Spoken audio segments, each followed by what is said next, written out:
listening to the Full Court Press with your host, Drew Duncan. Don't you dare touch that dial.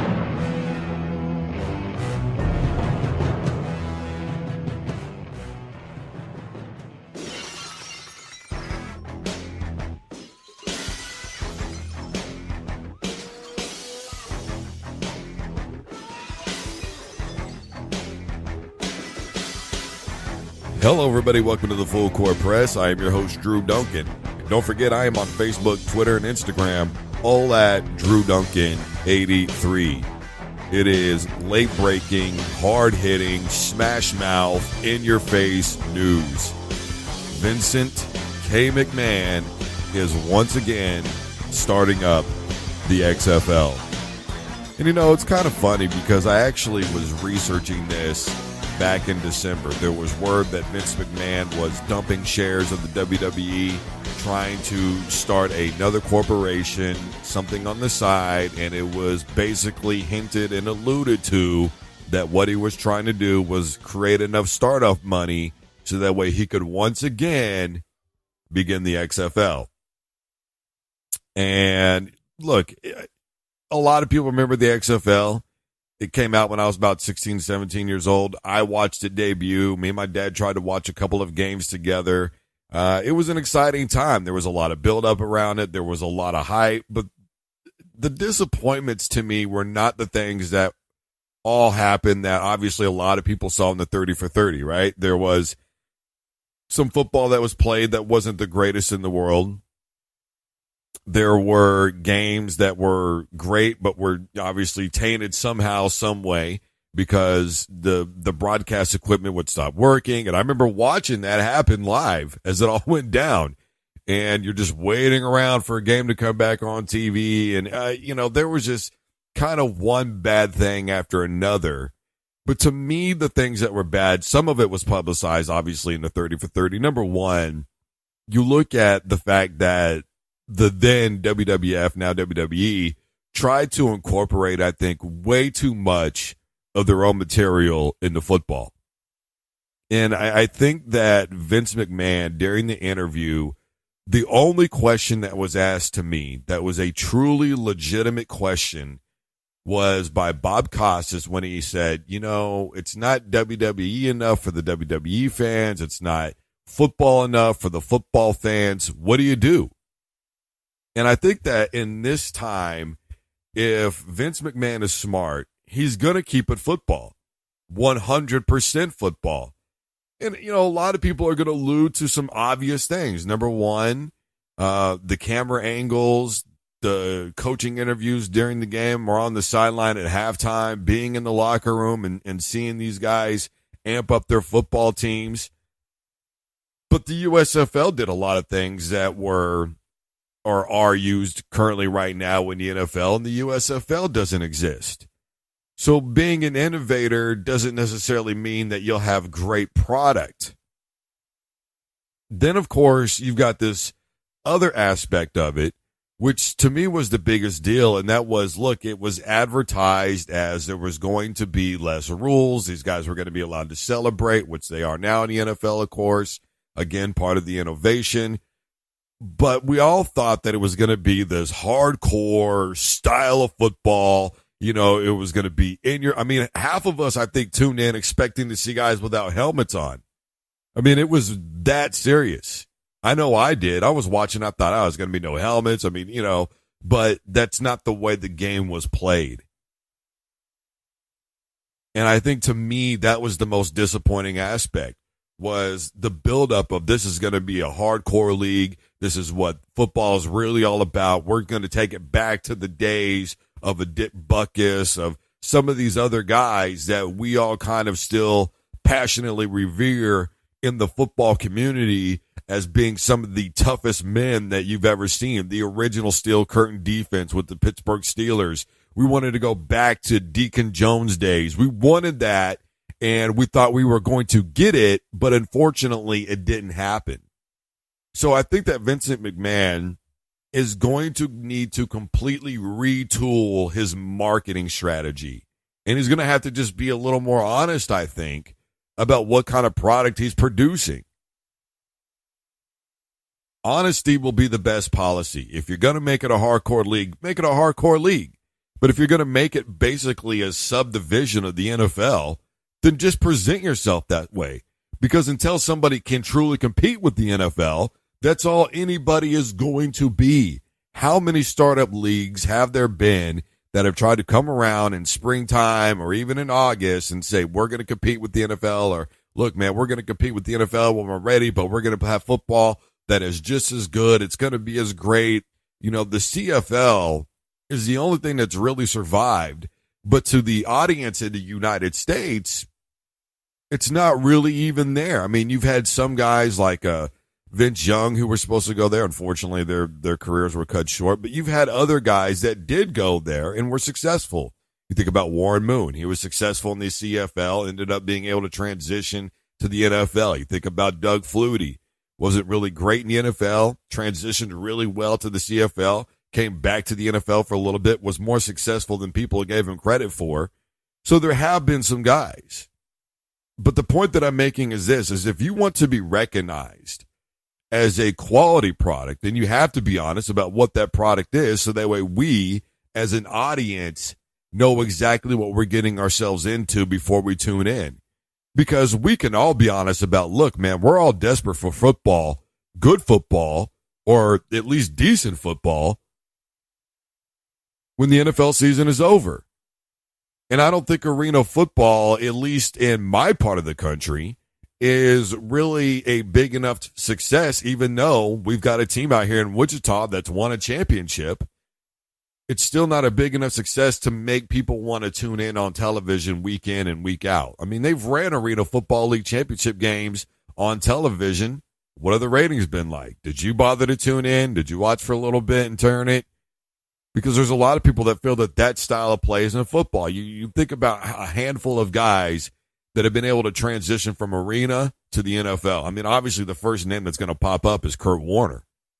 Outside of a Kurt Warner, who else can you name that successfully transitioned themselves from the Arena League to the NFL? You've had guys playing rugby in Australia try to transition in the NFL, and it hasn't worked out. And it's simply because of two main factors. Number one, the NFL is a creme de la creme of players. And I've reiterated this fact to make several different points, but I'm going to reiterate it to make this point. Think about college football Division I, FBS Subdivision I, whatever the hell you want to call it. You got over 14,000 players in 130 teams. And I guarantee you 99% of those kids go in with the ideology that they're vying for a spot to play in the NFL. When in the NFL, there's only 32 teams and 397 official players listed on a NFL roster.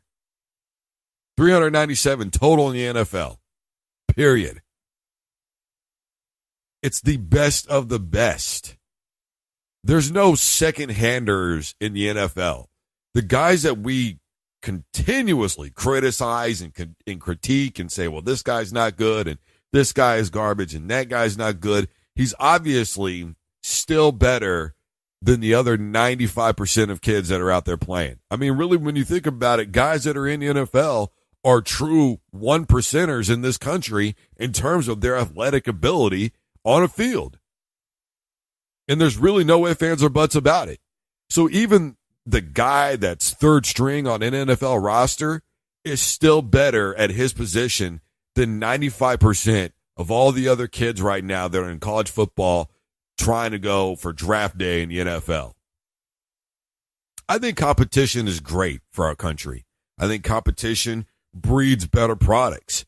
And let's be honest, a lot of us have been wanting something different than the NFL for a very long time. You know, before all this stuff happened, and you know what I'm talking about, I've never talked about it, and you're never going to get me to talk about it. Before all that happened, ratings were on a slippery slope until right around November anyways. And I think that there's a lot of reasons for it. Number one, you've got people that are still outside. You know, in August, September, October, you've got a lot of high school sports going on. Some of those are going on during Sundays. Some of those are going on Fridays or Thursdays. I know here around my parts in Kansas, you can see a good, decent high school football game on a Thursday or Friday. Obviously, you're not going to see it on Sunday. So around here, a lot of people on Sundays watch football, but they also go to church first and then watch football. During the springtime, obviously, you're going to have people that are in school. Their lives are a little more indoor, which just starts to happen in November. People start to get a little more settled. People start to be at home a little bit more. Even with basketball season going on and played every day of the week, you still have people that are in a little bit more. And so when they're in, they're choosing to watch a game of football. Plus, you got guys that are off on holidays, Thanksgiving, Christmas, New Year's Day, et cetera, et cetera. So it makes it a little easier to watch, and I think that's part of what happens with it. Then, you've got all the scandals in the NFL that have happened. I mean, you just had one thing after another, and people also, more than anything, I think, get tired of watching the same product every single year. The NFL is the best at what they do. That's why that they have survived. They're the best with business. They're the best with marketing. They have the best talent. Whether we want to admit to those other two things or not, it doesn't really matter because it's absolutely the truth. We may not like it, but it is the truth. And so if the XFL wants to even compete with the NFL, I think my first thing is, dude, I don't want to compete with the NFL. I want to create my own league, a league of its own, and I don't want anything that is, because people are going to compare it. There's nothing you can do about it, but I'm going to do my best to market myself as a completely separate entity. I'm not going to talk about how great my championship game is going to be because that was the USFL, that was the XFL. They did those things. It's going to be better than the Super Bowl. It's going to be the best game you've ever seen in your life. I wouldn't do any of that stuff. I would market myself as being a subdivision. Look, we are here to give guys a second chance. We are here to give guys who didn't come out of college and go to the NFL a second chance. If somebody from the CFL isn't cutting the mustard, we're going to give them a chance. And I think a 2-year date for this, honestly, is good because you give yourself a pretty good amount of time to go ahead and start getting investors, start approaching television companies. Then you've given yourself time to find decent head coaches. Then you're giving yourself plenty of time to do recruiting. You're giving yourself plenty of time to already have a team form. Think about it. You could literally have maybe 8 to 10 teams by the end of 2018 and have these guys start practicing together in 2019 and then in 2020 start playing football. And honestly, a good startup league doesn't really need more than 8 to 12 teams to get you going. I mean, in this day and age, obviously, you've got to see a little bit more, but you don't want to do too much too fast. One of the things about business and good business ethics is you never expand too quickly. And I think that that's something that the XFL is going to have to realize, that if this does work out this next time and they do become a popular brand, you don't want to expand too quickly. I love watching underdogs play football. I really do. And I think that we as a public that watches football would love to see that as well. But you've got to market this thing honestly and say that this is exactly what it is. Think about it. He Hate Me was the best thing in the XFL, which there's nothing wrong with that. I'm not dogging the guy. But a lot of us were confused on who he was. We thought He Hate Me was Rashad Salam. Think about that kind of marketing for a moment, where rumors are going around that people think He Hate Me is Rashad Salam. I thought he was. A lot of people thought he was. I'm watching ESPN 30 for 30, and I'm going, oh, man, they're talking about He Hate Me. That's Rashad. Who? Who is this guy? I didn't have a problem with the nicknames on the back of the jerseys. I didn't take issue with that. And I think it's something that's pretty cool that they could probably still do. But the point that I'm making is this, and it's a very simple point, and that is market yourself honestly, and you will be the product that people expect. And when it surpasses expectations, then you'll have something special. I want a different league to truly succeed because, number one, yes, I want to watch football year round. Number two, I'm tired of seeing the NFL. I want a different favorite team. I want to be able to have conversations with my buddy and say, well, in the NFL, I've always been a Denver and Philly fan. In college, I've always been a Syracuse and Nebraska guy. And in the XFL, I'm a so-and-so guy. I don't know, man. I started watching this team. I fell in love with this player and, just kind of got to me, and that's who I'm always going to root for now, man. Because that's how it happens with all of us. I became a Syracuse fan by watching Donovan McNabb play his first game. I became a Nebraska fan because my dad watched Nebraska football all the time growing up. I became a Denver fan because my dad had all the old Broncos games on tape from the, 80s and early 90s. I became an Eagles fan because one of those games was against the Philadelphia Eagles, and I loved watching Randall Cunningham play. Then I loved watching Reggie White play, the late great. And then, of course, McNabb gets drafted from Syracuse to Philly. For me, it was a win-win, even though I really wanted him in Denver because that's still my first love. But, hey, that's what it is. And that's football. That is football, guys. It's that simple. And all we, the fans, want is something that is authentic. And I think that we feel like a lot of us, the NFL has lost its authenticity. And if something else comes along that truly challenges the NFL, it's going to force the NFL to create a better product for us, which is going to make Vince McMahon step up his game, and then they'll have to step up their game in the NFL, and then back and forth. And I think it'll be great for sports. This is the Full Court Press. I am your host, Drew Duncan. Don't forget I am on Facebook, Twitter, and Instagram, all at DrewDuncan83. Don't forget you can also find me on YouTube, where I make select videos, very select. Maybe once or twice a week I'm doing this. Don't you dare touch that dial.